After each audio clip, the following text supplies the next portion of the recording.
Good morning guys, may gagawin kami dito ng single door na ref. Ayan yung yung evaporator na may problema. Nasaksak kasi ito. Pero na-recoil na lang namin. Ito, na-recoil na to. Ito yung evaporator niya. So, ang laki ng butas niya, dami niyang butas, so. So, ayan, na-recoil, kaya na-recoil na lang namin. Dahil ang dami niya ng butas, nasaksak. Ayan pa, oh. Na marber na to, kaya ni-recoil na lang ito na. So pati yung langis na ito papalitan na rin, kaya binaklas na rin namin yung langis nya. So kakabit ko na lang muna. So ito guys, binabaran ko muna yung high side nya para malaman kung may leak, kasi baka may leak pa to yung high side nya, kaya binabaran ko muna siya. Pinisuran ko muna pagka wala na siyang, di na gumalaw tong hindi siya bumaba. Saka ko ipa-flashing to yung high side. Ito guys, i-flashing muna namin.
So ito guys, ibalik ko na yung hininang ko na to, yung isang piping niya, yung capillary.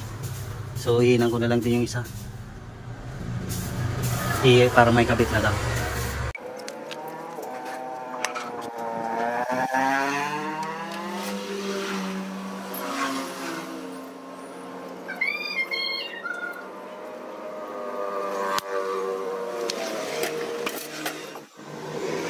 So ayan guys, nakahinang na yan, So ito guys, ayan na, nakakabit na yung compressor niya. Ayan, pressurean ko na lang to.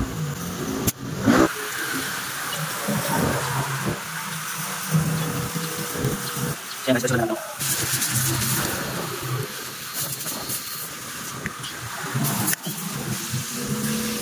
So parang ko lang siya ng 120. Ano lang?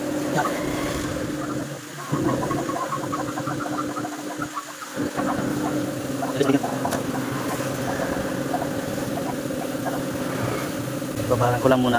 So guys, naka-fix na to. So naka-vacuum na rin to. Kakargahan ko na lang ito ng preyon.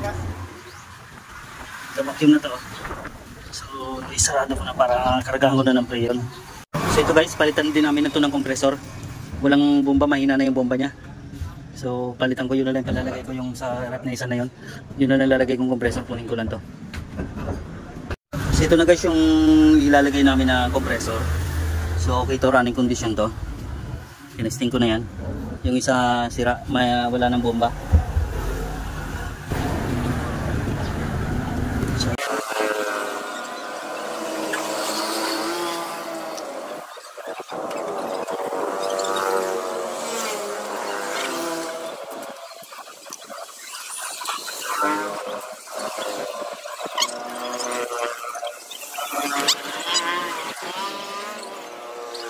So ito guys, pressure na lang ulit para malaman kung may leak pa ba yung mga kinaginangan.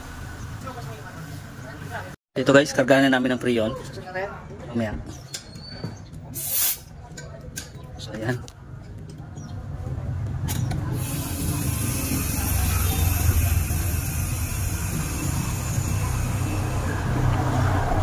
Yeah, may karga na yan. Sige, saksak. Loads. Yan.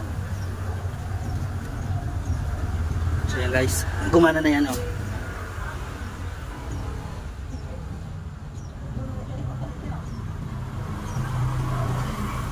I-forge ko lang muna, pakiawang.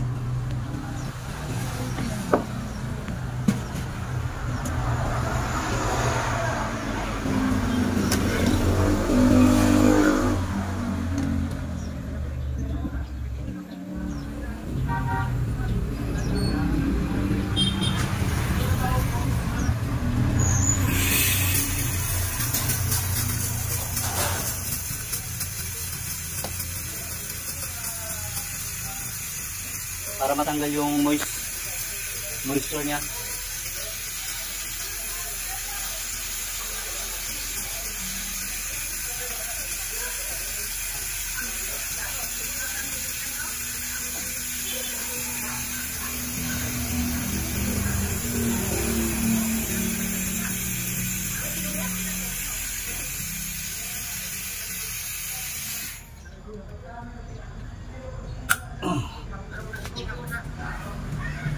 Ayan.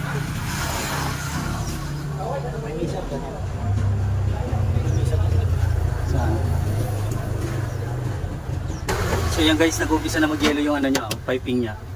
Ito, ito yung recoil. Kaya isa, dalawa,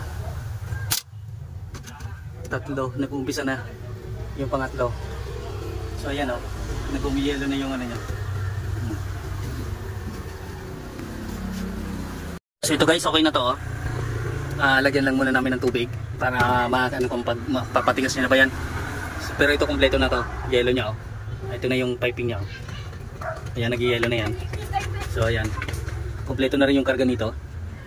So ayan guys, nilagyan namin ng tubig para bukas malaman to. Bukas ko na to ipipinshop ng umaga para may deliver na rin to bukas. So ayan yung karga niya, okay na yan. Yan guys, okay na to. Bukas na namin ito i-pen shop kasi kailangan namin to obserbahan pa hanggang magdamag para baka magkaroon pa ng moisture, kaya pinabukasan pa namin to pinipen shop. So yan guys, okay na to.